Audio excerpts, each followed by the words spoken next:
Before we dive into our main topic, to support our channel, please take out few minutes of your time to like, share, comment and subscribe to our channel. Doing so is free and it will help in the growth of this channel.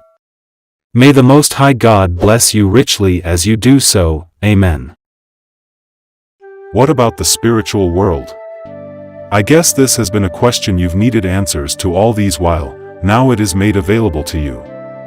To fully understand how the spiritual world works, make sure you watch this video till the end, and also rewatch if need be for a proper understanding.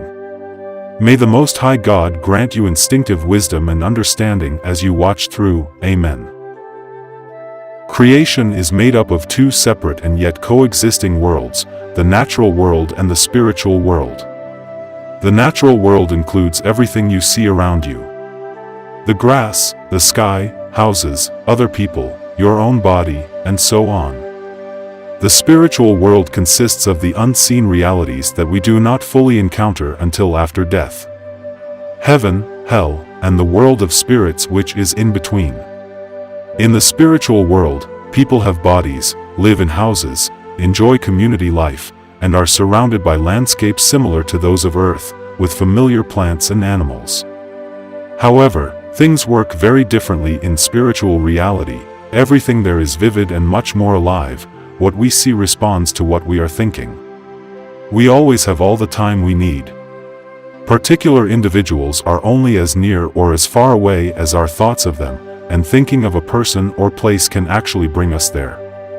In short, while the spiritual world might not seem very different from ours at first, it's a realm where the inner state of individuals are reflected in their surroundings and where all life originates from, and is sustained by, the love and wisdom of the Lord. The process of crossing over.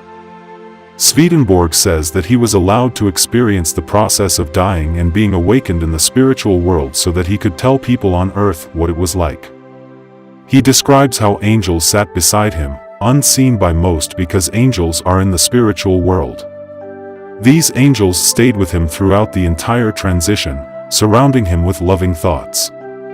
He experienced the transition from a physical existence to a spiritual one as though his eyes were being opened for the first time. He was then able to see into the spiritual world. He says that once awakened to spiritual realities, a person might experience a number of different things, depending on what type of life he or she has led. Most people start in the world of spirits to harmonize with their inner nature. Anyone who has become totally transparent in this life, whether transparently loving or transparently hateful, is fully ready for either heaven or hell, and goes straight in.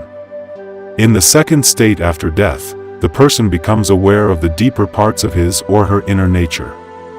They start saying what they really think and act according to what they feel without worrying about appearances or making other people happy. They act according to their inner values, the way someone on earth might act when nobody else is watching or when they're sure they won't get caught. People who are truly good inside will be kind and generous to others, while people who are inherently evil will be openly selfish and cruel. While we can all be generous or selfish sometimes, inherently good spirits will reject the selfish thoughts and work to rid themselves of those impulses, while inherently evil spirits will justify their bad behavior and thereby embrace it as part of themselves. At this point, like is drawn to like, so the sorting out begins. No judge passes sentences of guilt or innocence. We seek out kindred spirits because that is where we feel at home. For people who are ready for heaven, there is a third state, a time of instruction. It is a time for learning about heaven and how to lead a life that allows one to experience it. At this point, the person is already in touch with the community in heaven where he or she will ultimately live, but still has a lot to learn about that community, what it does, how the individual can contribute to it, how the community can fill the individual's needs, and so on. At the top of everything, at the highest point, is the Lord, whom Swedenborg describes as a living sun radiating divine good and truth throughout creation.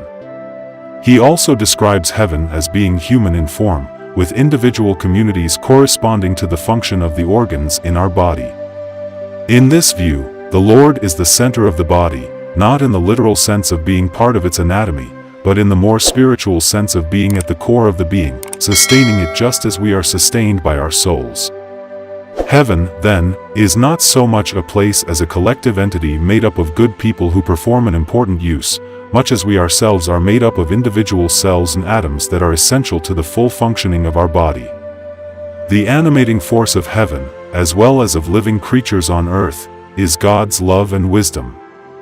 God is not a remote being who created the universe and then retired to heaven. On the contrary, God is the very essence of life, love, and wisdom itself, the source and sustenance of all that exists.